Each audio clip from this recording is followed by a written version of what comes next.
Hey Divine Ones, this is Jerome Braggs, the intuitive that teaches you how to heal yourself and begin living a life that feels like heaven on earth through the practice of self-love.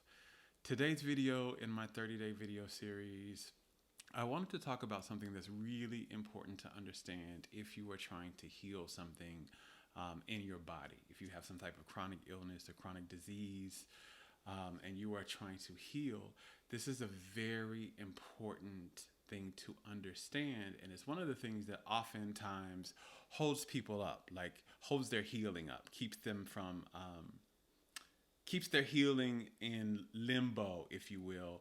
And it was one of the reasons why the second time after my near-death experience, it had taken me so long to heal. And that is the understanding that healing is the time to receive. Healing is the time to receive, not give.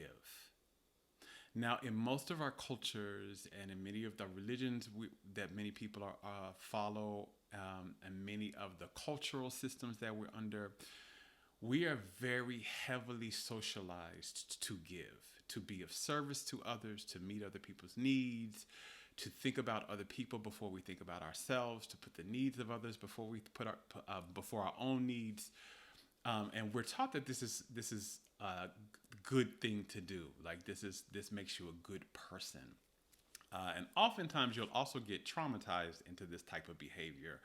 You know, if you were young and the only time you received affection or attention from your caregivers, whether that was your parents or whoever was in charge of raising you, if the only time they gave you attention or affection was when you were giving to them some type of way, when you were serving them in some type of way, then what ends up happening is you can become an overgiver. And I've done a video before where I talked about, being an overgiver and how I am a recovering overgiver.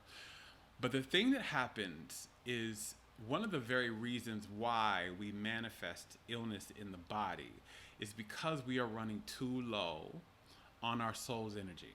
Our soul's energy is not, we don't have enough, kind of like a gas tank, right? When a gas tank in a car runs low, we don't have enough of our soul's energy in our body, and our body needs our soul's energy to be healthy. Our soul's energy is literally the source of wellness. I call the soul's energy love. That's literally what it is. It's love energy. But here's the thing. Oftentimes, when we are ill, we fall right back into the very patterns that actually made us sick. And this is something that happened for me.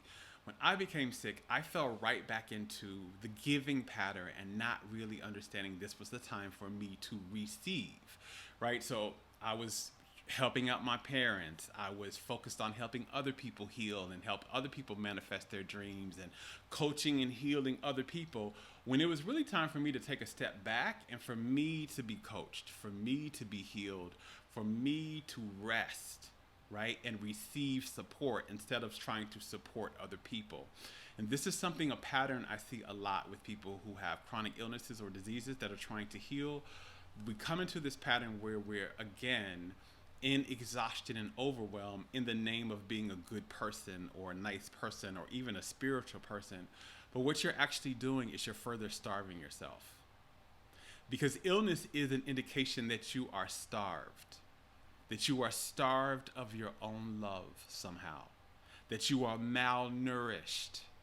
And in order to heal, you have to end that legacy of being malnourished, end that legacy of being starved, end that legacy of being deprived. And you have to receive, you have to nourish yourself, you have to eat, right? So if you think about it as like a person who is starved of food. Now, I'm not just talking about a person who is hungry. I'm talking about a person who is literally starved of food. One of the things that has to happen for that person in order for them to, and they may be experiencing some type of illness from that starvation, right? So in order for them to come back into wellness, they have to eat. And they don't need to eat just like regular amounts. Like a person who is not starved, who is well nourished, may need 2 to 3 meals a day, and they're smaller meals.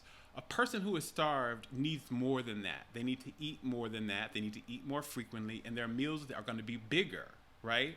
And this is one of the reasons why I often say to people, like, when you're healing, The things you're going to have to do to heal may not make sense to somebody on the outside. Anybody that's not going through your situation may not understand, because this is going to be the time where you have to stop everything and turn all the focus on you. All the focus has to be on you. And it's time for you to eat, and eat frequently, and eat in large amounts for a while. Like, a starving person just can't eat one day and then they're back into wellness. They need to eat for a while, right? They need to eat for several weeks or maybe several months before they come back into wellness in the body. The same thing happens when we are talking about soul food, which is love, right? You need to receive. You need to eat love. Receive love. Nourish yourself love consistently and frequently daily. And there are three kind of main things that we look at when you need to heal your body, that you really need to look at energetically, that you need to get in. One is appreciation. You need to be appreciated. Not just from other people, yes, from other people. You need to be surrounded by people who appreciate you, who see you, who uplift you, who value you, who speak good about you, who see the good in you and say it, right? But you need to do that for yourself. Like, really look in the mirror. Keep a journal where you really write down the things that are really good about you, that you love about you, that you celebrate about you. You've got to get that in, because appreciation is a facet of love. It's a facet of love energy, so that's something you need to eat. Another thing is support. Support is being loved. You've got to get high levels of support in when you are ill. You have to get high levels. This is one of the reasons why it took me so long, has taken me so long to heal. It's because I spent so many years supporting other people and not being supported at all. I was doing everything myself, for myself, and not being supported. You've got to be supported. You've got to get a support system, even if you have to pay for it. You've got to get a support system, even if it's just somebody cleaning your house for you, somebody doing your yard work for you, somebody cooking for you, if it's somebody, coming around, checking on, making sure you're getting in, get to your appointments, or whatever it is. You've got to have some type of support so you can take the load off of you, so you're not in overwhelm and you're not in stress, and you can be in rest and ease. The other part that you have to get in, and this again, high support, high level support, not just I'm supported a little bit every now and then. I'm supported frequently, and I have a high dosage of support. The same with appreciation, not just little doses here and there, high doses of appreciation. The other thing, this is very key, is joy. Joy is one of the greatest medicines we have as soul beings on the planet. You have got to eat joy in high doses.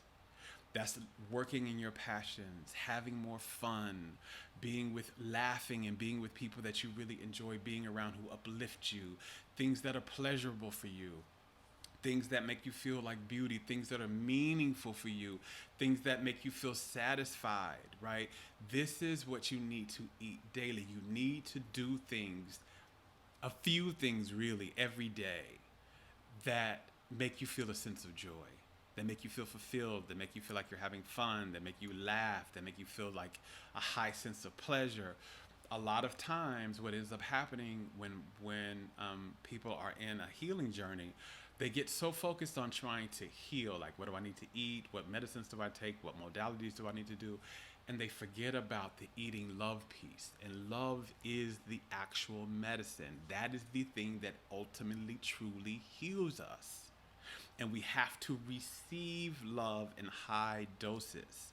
And in order to do that, we have got to make ourselves the number one priority. Not other people, not our family, not our lover. We have to become the dominant focus. And this is why I say healing is time to receive. Put giving on the back burner. When you become well, you can go back into giving, because now you'll be in balance. You'll have a balance of receiving and giving. But giving out and being of service, put that on the back burner when you are trying to heal. Rest. Let somebody else handle that, and you receive. This is a big challenge for people who are not used to receiving. This is the big challenge in healing. It's because when you're used to always giving, receiving is very strange, right? You almost feel like a lot of times that you're not even worthy of it. You are. You're here to be loved. You are here to receive love. And where you are healing, your body is literally sending you a message that you have been disconnected from that side of your purpose for too long. The side of your purpose where you are to receive love. So I hope that this has been an aha for you in some way. I hope this has helped you understand a big part of your healing journey is to receive, to put yourself first, to give, to get into nourishment instead of always giving nourishment out. That is the key that is the kind of the umbrella piece for your wellness journey is time to receive. As always, I love you. Now go love yourself. Bye.